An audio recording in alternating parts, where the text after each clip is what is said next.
کل کیا ہوگا، اس کے بعد کیا ہوگا، اگلے ہفتے کیا ہوگا، اگلے مہینے کیا ہوگا، یہ سوچ سوچ کے ہم اپنا آج جو ہے اس کو برباد کر دیتے ہیں۔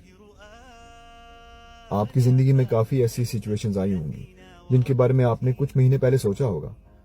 جب وہ سچویشن آئی ہوتی ہے تو پل میں معاملہ حل ہو جاتا ہے، اور آپ سوچتے رہتے ہیں کہ میں اس کے بارے میں اتنا سوچ رہا تھا یا سوچ رہی تھی، تو یہ تو کوئی بات ہی نہیں تھی۔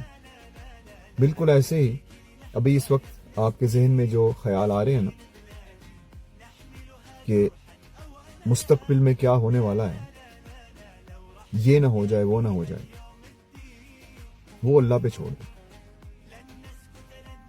آپ صرف محنت کریں اور کوشش کریں کہ آپ کی طرف سے وہ ہوتی ہے۔